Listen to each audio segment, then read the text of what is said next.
Magandang araw! Naririto na naman si Teacher Cray upang maghatid sa inyo ng panibagong kaalaman. Ngayong araw na ito ay nais kong ibahagi sa inyo kung ano nga ba ang modules.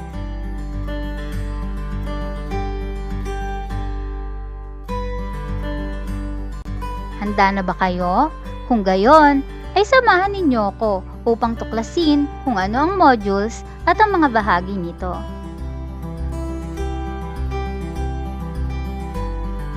Ang modules o kilala bilang Self-Learning Modules or SLMs. Ang modules o ang Self-Learning Modules ay kagamitan ng mag-aaral na naglalaman ng isang aralin na isinulat sa paraang madaling mauunawaan at magagawa ng mag-aaral kahit wala ang guro sa kanyang tabi. Ito'y isinulat para sa distance or remote learning.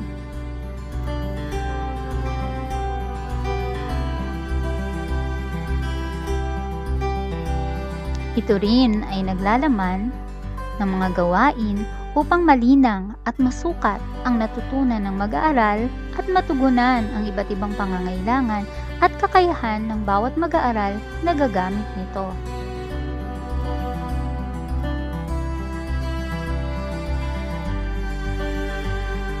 Nilagyan din ito ng notes to the facilitator or parents upang maging gabay nila sa pag-aalalay sa mag-aaral sa kanilang distance or remote learning. Meron tayong halimbawa dito. Ang halimbawang ito ay galing sa isang module na English and it says, for the parents, guardians. This module aims to assist you, dear parents, guardians, or siblings of the learners, to understand how materials and activities are used in the new normal. It is designed to provide information, activities, and new learning that learners need to work on. Activities presented in this module are based on the most essential learning competencies or MELCs for English as prescribed by the Department of Education. You are expected to assist the child in the task and ensure the learner's mastery of the subject matter. Be reminded that learners have to answer all the activities in their own notebook. Ganun din, mayroong mensahe for the learners upang maging gabay din nila sa paggamit ng SLMs or modules. Meron din tayong halimbawa na kinuha rin sa isang English module. The module is designed to suit your needs and interests using the IDEA instructional process. This will help you attain the prescribed grade level knowledge, skills, attitude, and values at your own pace outside the normal classroom setting. The module is composed of different types of activities that are arranged according to graduated levels of difficulty, from simple to complex. You are expected to answer all activities on separate sheets of paper and submit the outputs to your respective teachers on the time and date agreed upon.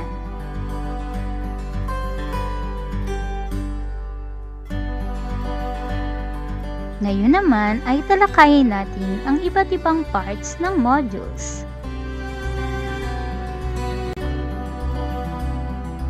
What I need to know o alamin. Dito naman nakapaloob ang iba't ibang mga dapat matutunan ng bata o ng ating learner sa loob ng module. Dito rin tinatalakay ang iba't ibang learning competency at learning objectives.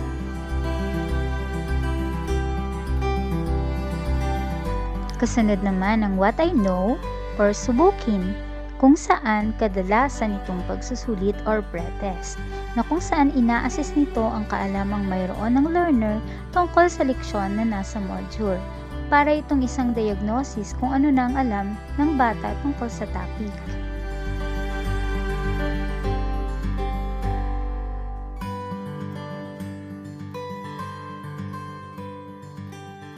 Next is what's in or balikan.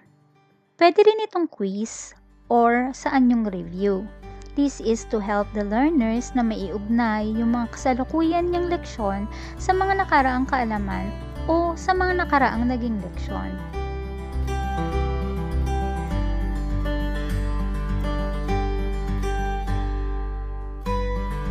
What's new? Or tuklasin. Dito naman, nakapaloob ang iba't ibang mga bagong konsepto. Pwede itong sa paraan ng kanta, tula, mga storya, situation, o pwede rin namang short quiz.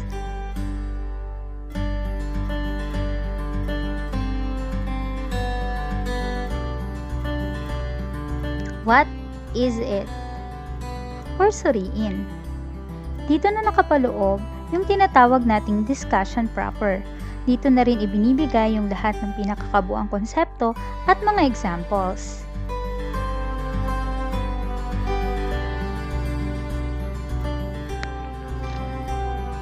What's more? O pagyamanin. Mga gawain para sa malayang pagsasanay upang mapagtibay ang pag-unawa or to deepen understanding ng bata mula sa topic o leksyon na dinidiscuss. More or less, ito yung mga practice exercises.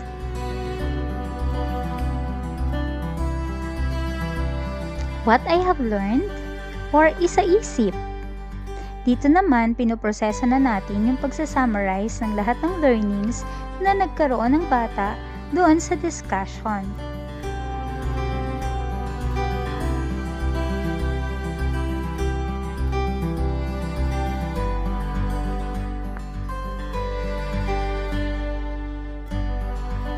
What can I do or isagawa?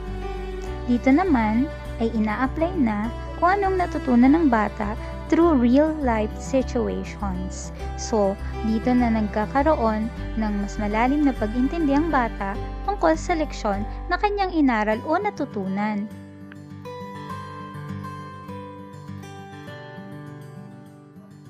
Assessment or tayahin. Dito naman pumapasok yung measuring the level of learning or understanding according to the competency sets. So dito naman malalaman kung ang ibinigay ba nating mga leksyon ay lubos na natutunan ng mga bata, naaayon ba ito sa mga sets ng competency na ating nailagay o inilagay.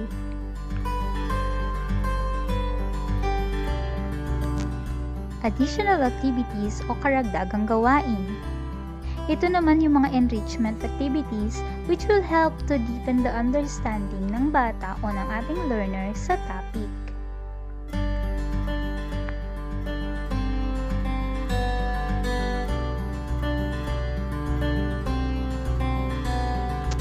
Answer key o susi sa pagwawasto. Ito yung mga sagot sa mga activities. Hep, children! Don't get me wrong, hindi common na sa Module D ng answer key at susi sa pagwawasto ay excited na tayong titingnan ng mga sagot dito. Dapat, intindihin natin na sasagot na ng mga activities nang hindi tumitingin dito. Pumapasok dito ang honesty. So be honest!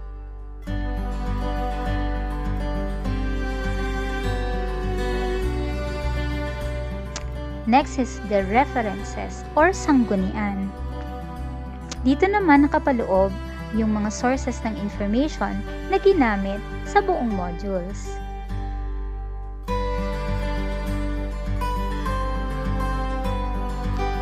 Hayan mga bata!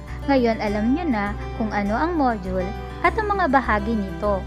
Abangan nyo ang susunod nating video dahil tatalakayin ko doon kung paano ang dapat gamitin ng mga modules at ilang mga tips. So pakaabangan nyo yan ha!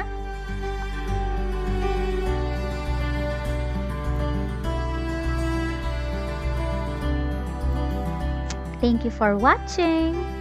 Don't forget to like, to share, and of course, don't forget to subscribe. Ako muli, si Teacher Gray na nagsasabing, magandang araw!